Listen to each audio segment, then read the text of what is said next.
तो यार, जीवन का एक नियम है बड़ा सीधा साधारण सा, गार्बेज इन गार्बेज आउट। अगर कूड़ा ही दिमाग में भरोगे तो दिमाग से निकलेगा भी कूड़ा। अगर आप गलत रास्तों का इस्तेमाल करेंगे तो आप जाएंगे भी गलत रास्ते पे, सही तो जा ही नहीं सकते। कोई माइकल लाल नहीं ले जा सकता सही जगह पे। हाँ, है ना।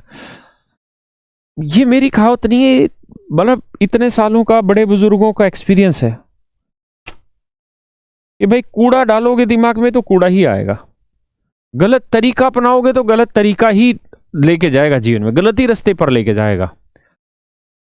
मेरे भाई, चोरी चकारी मत करो।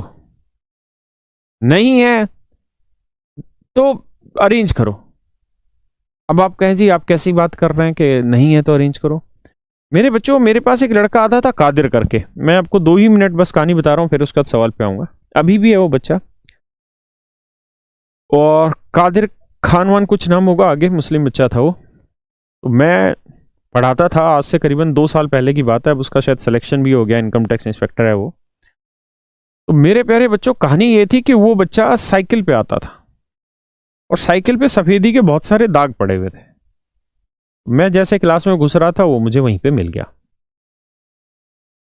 तो मैं उसकी साइकिल को देख के हैरान रह गया, क्योंकि आज के टाइम में एटलस साइकिल, वो भी पुरानी खचेड़ा सी साइकिल पे कौन आता है?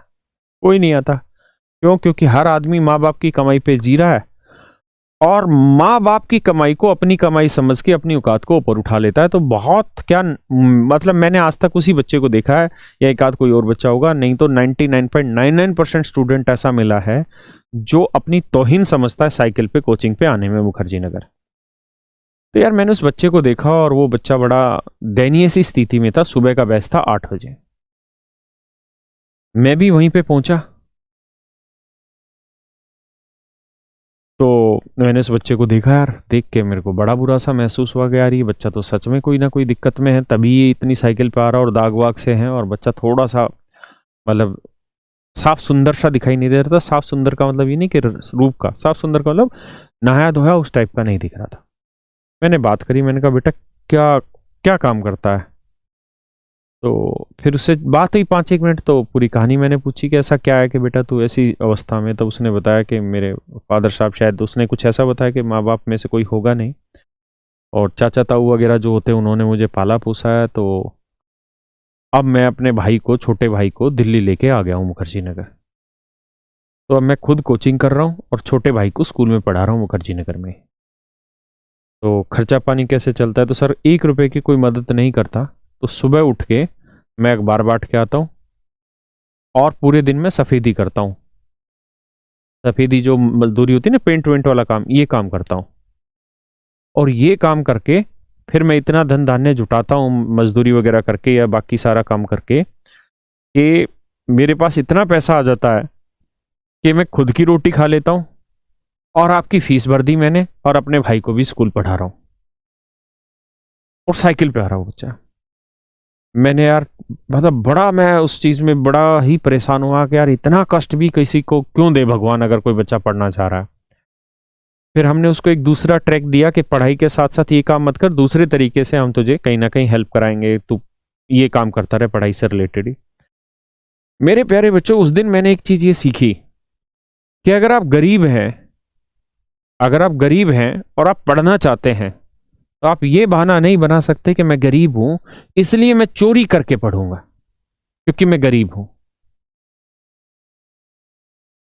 डॉक्टर एपीजे अब्दुल कलाम देश के बहुत बड़े वैज्ञानिक रहे, मिसाइल मैन के नाम से उनको जाना जाता है। सर वो भी गरीब थे, उन्होंने भी पढ़ने के लिए चोरी नहीं की, किसी के चक्कू नहीं मारा या झूठ साच और फरेब की जिंदगी नहीं जीवन जी। मैं एक दिन सुन रहा था कि कहीं टीवी में कि वो कोयला वोयला मतलब इधर उधर ढोया करते थे, अखबार बेचा करते थे, तब जाके 2 पैसा कमा के फिर अपनी पढ़ाई पूरी किया करते थे। तो मेरे प्यारे बच्चों, हमारे पास अगर इतना भी सामर्थ्य नहीं है कि हम 1,500-2,000 रुपए की जो ऑनलाइन फीस है वो जमा नहीं कर सकते, तो इसका मतलब ये बिल्कुल नहीं है कि हम चोरी करें। इसका मतलब ये बिल्कुल नहीं है कि हम चोरी करें, हाँ है ना। ये अर्थ बिल्कुल नहीं होना चाहिए कि हम चोरी करें, क्योंकि चोरी करने के लिए तो आप नहीं आए हैं, और चोरी करने के लिए भगवान ने ये जन्म नहीं दिया है। और चोरी करने के लिए गलत तरीके पे जाएं, पढ़ने के लिए आप गलत रास्ता अपनाएं, पायरेटेड चीजें पढ़ रहे हैं, आप एक बात सोच लीजिए, हमारे बड़े बुजुर्ग हमेशा अपने घरों में कहता है कि रोता जाए और मरे की खबर लाए। हरियाणा वाले बच्चे, यूपी वाले बच्चे इस बात को समझते होंगे, रोता जाए और मरे की खबर लाए। यानी जिसके जो रोता रोता जाने लग रहा है वो तय है कि वो मरे की खबर लेके आएगा, घर में घुसेगा। मतलब जो गलत रास्ता पकड़ के जा रहा है वो एक दिन मरे की खबर लाएगा, मतलब बर्बादी ही अपने जीवन में लेके आएगा, आबादी तो कभी नहीं आने वाली।